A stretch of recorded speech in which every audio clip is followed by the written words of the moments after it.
Kanchipuram వకుడా silks నాణ్యత మా ప్రాధాన్యత. మదీనాగూడ, మియాపూర్, హైదరాబాద్ లో త్వరలో శుభారంభం.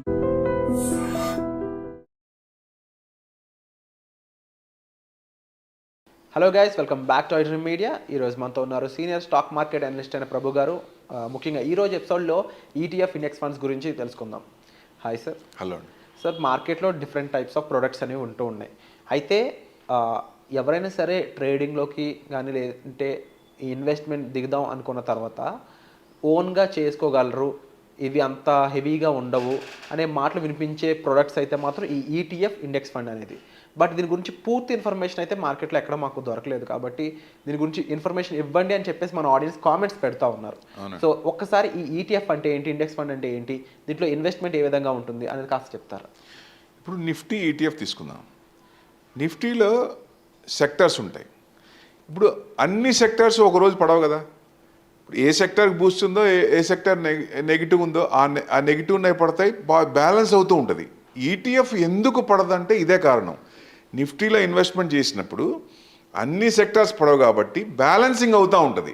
దానివల్ల ఏంటంటే రిస్క్ కొంచెం తక్కువ ఉంటుంది. మామూలు దాంట్లో ఇప్పుడు ఏదైనా ఫండ్ ఉంది, డిజిటల్ ఫండ్ ఉంది, డిజిటల్ కొంచెం నెగిటివ్ వచ్చిందంటే ఆ ఫండ్ మొత్తం పడుతుంది. అది నిఫ్టీ ఎందుకు పడదు అంటే మిగతా సెక్టార్స్ ప్రొవైడెడ్ వాళ్ళకి సపోర్ట్ చేస్తాయి కాబట్టి కొన్ని సెక్టార్స్ తగ్గినా కొన్ని పాజిటివ్ ఉంటాయి కాబట్టి అంత తగ్గే అవకాశాలు చాలా తక్కువ ఉంటాయి. రిటర్న్స్ మామూలు వాటికంటే కొంచెం ఎక్కువే ఉంటుంది. అంటే లక్షాధికారి అవ్వచ్చు ఈటీఎఫ్లో. లాంగ్ టర్మ్ పెట్టుకొని వదిలేయాలి. డెఫినెట్గా వెల్త్ అనేది బాగా క్రియేట్ అవుతుంది దాంట్లో. ఎక్కువ ఇప్పుడు ఇంటర్నేషనల్ ఈటీఎఫ్స్ కూడా వస్తున్నాయి.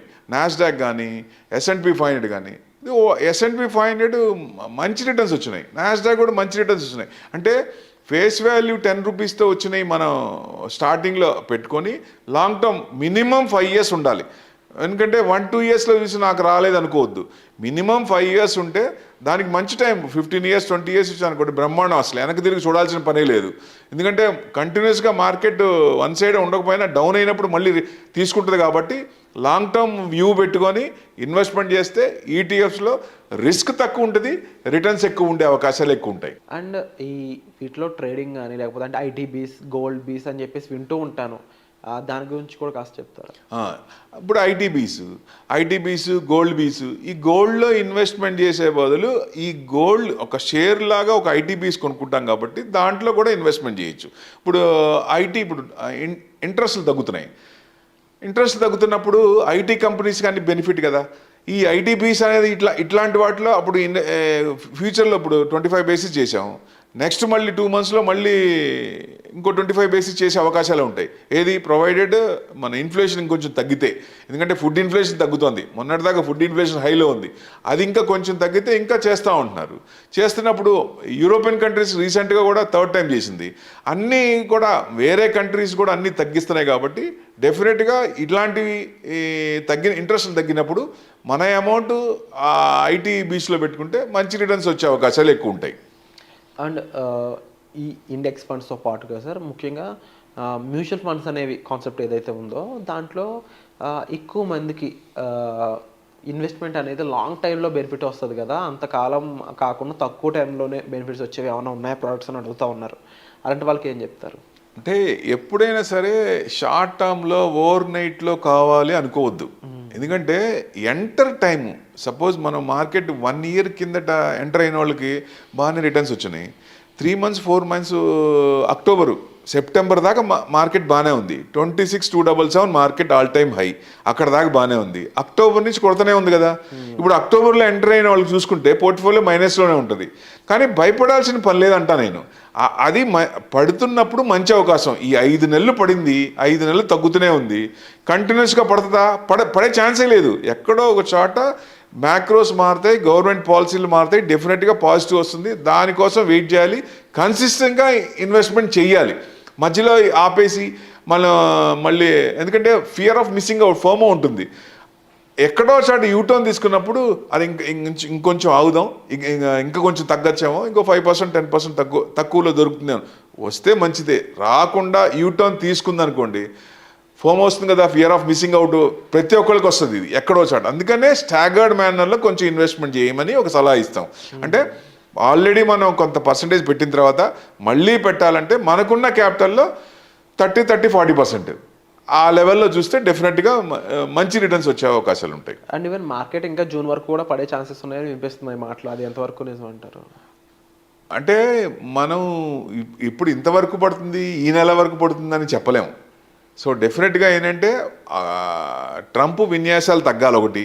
ఓకే, డెఫినెట్గా ఆయన ఎందుకంటే సెటరేట్ అయిపోవాలి, అందరినీ చూసుకోవాలి. ఎందుకంటే వాళ్ళు చేసే పనులే ఆయన తగ్గించుకుంటున్నాడు. మేము చేయం, యూరోపియన్ ఇదివరకు సపోర్ట్ చేశాడు, మేము ఇప్పుడు ఎందుకు చేయాలంటున్నాడు. మీది ఇన్వెస్ట్మెంట్ మేము చేయము, మేము డబ్బులు మేము పంపించాం, మీరే చూసుకోవాలంటున్నాడు. వాళ్ళు చేసే పనులే ఆయనకి వ్యతిరేకం అవుతుంది. ఒక రకంగా ఒక రాంగ్ సెలెక్షన్ ఆఫ్ యూఎస్ అనుకోవచ్చు ఒక రకంగా. ఎందుకంటే ఇట్లాంటి పాలసీలు పెద్దన్న పొజిషన్లో ఉన్నప్పుడు, ఇంటి పెద్దన్న పొజిషన్ ఉన్నప్పుడు ఏ ఆపద వచ్చినా ఏం చేసినా సపోర్టివ్గా ఉండాలి కానీ నెగిటివ్గా ఉండకూడదు కదా. సో డెఫినెట్గా అది కరెక్ట్ కాదు. ఆయన ఎప్పుడైతే ఈ 3 నెలల్లో 6 నెలల్లో, ఎందుకంటే ఇది లాస్ట్ టర్మ్, మళ్ళీ రాడు ఆయన. సో ఈ ఎక్కడో చోట ఆయన మారతాడనే ఉద్దేశం. డెఫినెట్గా మనతో అయితే అంత నెగిటివ్గా లేదు. మోడీకి ఆయనకి మంచి స్నేహం ఉంది. డెఫినెట్గా మనం కూడా మన మోడీ గారు, మన ప్రైమ్ మినిస్టర్ కూడా చాలా సపోర్ట్ చేశారు. స్టేజ్ ఇద్దరికి ఇది చేసుకున్నారు ఆయన లాస్ట్ టైము మన ఇండియా వచ్చినప్పుడు. ఏ ప్రైమ్ మినిస్టర్ కూడా అదర్ ప్రెసిడెంట్కి వచ్చినప్పుడు స్టేజ్ ఇది చేయరు, అంత సపోర్ట్ చేశాడు ఆయన డెఫినెట్గా. ఎందుకంటే మిగతా కంట్రీస్కి చెయ్యాలి కాబట్టి కొంచెం హార్ష్గా ఉన్నాడు. ఇండియాగా అప్పుడు ఆయన అక్కడే ఉన్నారు కాబట్టి ఇవాళ రేపు మనకి బయటకు వస్తాయి. డెఫినెట్గా మార్కెట్ తీసుకుంటే 26,277 అంటే 26,277 నుంచి మనకి పడింది, 15% పడింది. కానీ మీన్ రివర్షన్ తీసుకున్నా ఇక్కడ నుంచి బాగుంటే 24,800 వరకు వెళ్ళే అవకాశాలు ఉంటాయి. ఓకే, 24,800 వరకు. ఈ ఇయర్ మొత్తం మోడరేట్ గా ఉండే స్కోప్ ఉందంటారా? Heavy rise, heavy fall, heavy rise అట్లా ఏమైనా ఈ ఉండదు? మోడరేట్ అండి. లాస్ట్ ఇయర్ ఎంత వచ్చినా ఈ సంవత్సరం కూడా మోడరేటే ఉండొచ్చు, ప్రొవైడెడ్ నెగిటివ్స్ లేకుండా ఉండి పాజిటివ్ కనుక యాడ్ అవుతే, ఎఫ్ఐఎస్ రిటర్న్ అయితే, ఐఎన్ఆర్ తగ్గితే, బాండ్ డీల్ తగ్గితే డెఫినెట్గా మన 30,000 నిఫ్టీ కూడా వెళ్ళే ఛాన్సులు ఉంటాయి. 28,000 30,000 వెళ్ళే ఛాన్సులు ఉంటాయి. ఇవన్నీ సపోర్ట్ చేయాలి, మ్యాక్రోస్ అన్ని సపోర్ట్ చేయాలి. ఎందుకంటే మన దగ్గర ఎక్కడ నెగిటివ్ లేదు, స్కామ్స్ లేవు, అన్నీ సేఫ్గానే ఉన్నాయి, ఇన్ఫ్లేషన్ కూడా కంట్రోల్లోనే ఉంది. డెఫినెట్గా ఐఎన్ఆర్ ఒకటి తగ్గుతుంది. ఐఎన్ఆర్ ఇప్పుడు డాలర్ ఎందుకు పెరుగుతోంది? ఇప్పుడు China get out, India get in అంటున్నాడు. అప్పుడు మనం ఇక్కడి నుంచి మనం ఇంపోర్ట్ చేసినప్పుడు వాళ్ళకి ఎక్కువ చేస్తున్నప్పుడు ట్రేడ్ డెఫిసిట్ వస్తుంది. ఆ డెఫిసిట్ రాకుండా ఉండటానికి మెక్సికో కానీ కెనడా కానీ ఎవరైతే ఇంపోర్ట్ చేద్దాం యుఎస్కి అనుకుంటున్నారో, సో డెఫినెట్గా వాళ్ళు డాలర్స్ కొంటున్నారు. దానివల్ల డాలర్ డిమాండ్ పెరిగింది. అంతేగాని పడటం కూడా చూడండి, ఐఎన్ఆర్ టపా పడుతుంది. ఎక్కడ పడుతుందో ఎక్కడో సెటిల్ అవుతుంది. ఎందుకంటే కరెక్ట్గా రావాలంటే 50 రేంజ్లో రావాలి. అంతే ఇప్పట్లో రాకపోవచ్చు కానీ మనకి మంచిగానే 80, 75 ఆ రేంజ్ వరకు వచ్చే అవకాశాలు ఉన్నాయి. వచ్చినప్పుడు మన మార్కెట్ మంచిగా ఉంటుంది. అది కనుక తగ్గుతూ ఉంటే అది ఇండికేషను ఎఫ్ఐఐస్ వెనక్కి తిరిగారా, ఇంక ఎదురు చూసుకోవాల్సిన పని లేదు. ఎందుకంటే 26,000 ఎస్ఐపి నుంచి 26,000 కోట్లు వస్తుంది. మనం ఇది చూసుకొని వాళ్ళు నెగ్లెక్ట్ చేస్తున్నాం. వాళ్ళు కూడా వస్తే మార్కెట్ ఎక్కడ ఉంటుంది? 30,000 అనేది వెరీ ఈజీ, వెరీ కామన్ అసలు. ఎందుకంటే ఇన్వెస్ట్మెంట్ పెరుగుద్ది కాబట్టి.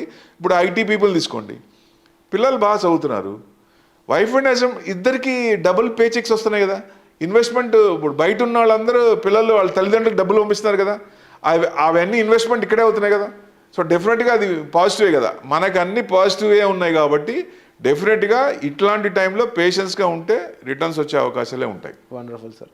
సో ఇప్పుడున్న సిచ్యువేషన్ అనే కాకుండా ఫ్యూచర్ అయితే చాలా బ్రైట్గా ఉండబోతుంది సార్ చెప్తున్నారు. బట్ ఈ టైంలో మీరు ఆల్రెడీ ఇన్వెస్ట్ చేస్తున్నట్లయితే దాన్ని ఏం చేయాలి, ఎలా మేనేజ్ చేయాలి అనే విషయంపై మీరు డిస్ప్లే అవుతున్న నెంబర్స్ కాల్ చేసి సార్తో మీరు గైడెన్స్ అనేది తీసుకోవచ్చు. Thank you so much sir. Thank you.